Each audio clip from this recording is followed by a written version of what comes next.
Video में हम discuss करेंगे JK BSc nursing paramedical and technology course के रिजल्ट के बारे में, कट ऑफ के बारे में, काउंसलिंग शेड्यूल के बारे में और जो रॉन्ग आंसर कीज आई है उनके बारे में डिस्कस करेंगे। अगर आपका लो स्कोर है उसके बारे में भी आपको मैं कुछ इंपॉर्टेंट पॉइंट्स बताऊंगा।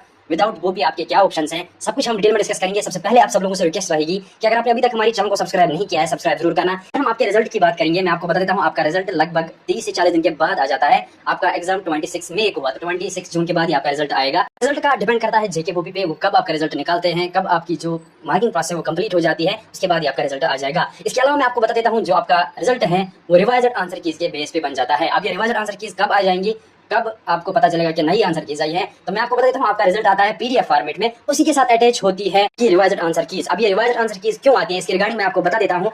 पहले जो आंसर कीज आई है उन पे बहुत सारे कैंडिडेट्स रिप्रेजेंटेशन देते हैं कि कुछ क्वेश्चंस का आपने गलत आंसर दिया है। उसके लिए भी जेके ने एक प्रोसेस रखी है। आपको जेके ऑफिस विजिट करना पड़ेगा और वहां पे आपको 1000 रुपीज पे करना पड़ेगा। फिर अगर आपको लगता है कि कोई आंसर गलत है, उसको आप वहां से सही कराओगे। फिर जब रिवाइज्ड आंसर की आएगी, उसी के हिसाब से आपका रिजल्ट बनेगा। उसके लिए भी डेट्स दिए होते हैं, जो पहली नोटिफिकेशन आई थी डेट्स दिए हुए थे, तो उसी के अकॉर्डिंग मैं आपको बता देता हूँ, आपको विजिट करना पड़ेगा और वहां से रिप्रेजेंटेशन देनी पड़ेगी जो रॉन्ग आंसर कीज है। फिर उसका सही आंसर जो होगा वो वहां पे दिया जाएगा और रिवाइज्ड आंसर की के हिसाब से आपका रिजल्ट बनेगा। OMR चेक होंगे। अब यहाँ पे अगर हम काउंसलिंग शेड्यूल की बात करेंगे, उसके बाद लगभग 10-15 दिन बाद जब आपका रिजल्ट आता है, आपका काउंसलिंग शेड्यूल आता है, फिर आपको ऑनलाइन काउंसलिंग करनी होती है, कॉलेज सेट करने होते हैं, फिर कट ऑफ के हिसाब से आपको कॉलेज मिल जाता है। अब यहाँ पे अगर आपका लो स्कोर है, तो मैं आपको बता देता हूँ, जेके पे कोई भरोसा नहीं होता।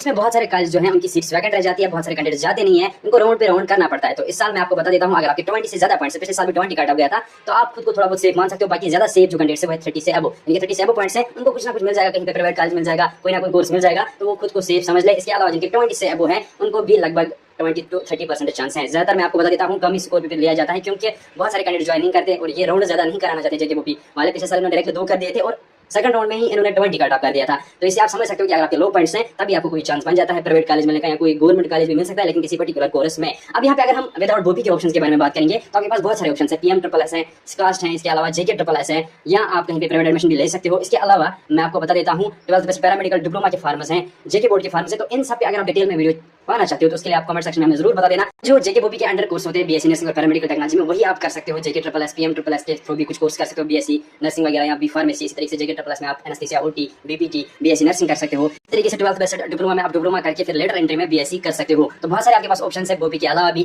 कमेंट सेक्शन में जरूर बता देना अगर आपको वीडियो चाहिए। बाकी इस वीडियो में ये एक अपडेट देना था रिजल्ट के बारे में, काउंसलिंग शेड्यूल के बारे में, और जो आंसर कीज रॉन्ग आई है उनके बारे में आपको क्या करना होगा। तो आई होप कि आप सब लोगों के डाउट्स क्लियर रहे होंगे। बाकी अगर आपको रिप्रेजेंटेशन सबमिट करनी है, तो जेके ऑफिस विजिट कीजिए, वहाँ पे 1000 रुपीज आपको पे करना पड़ेगा। आप अगर 2-4 कैंडिडेट्स एक साथ जाएंगे तो वो कंट्रीब्यूट भी कर सकते हैं, 200, 100, तो एक ही साथ सारे जो आंसर कीज हैं उनको ठीक करा सकते हैं। तो ये एक इंपॉर्टेंट अपडेट था। मिलते हैं किसी और वीडियो में किसी और टॉपिक पर। तब तक के लिए अल्लाह हाफिज।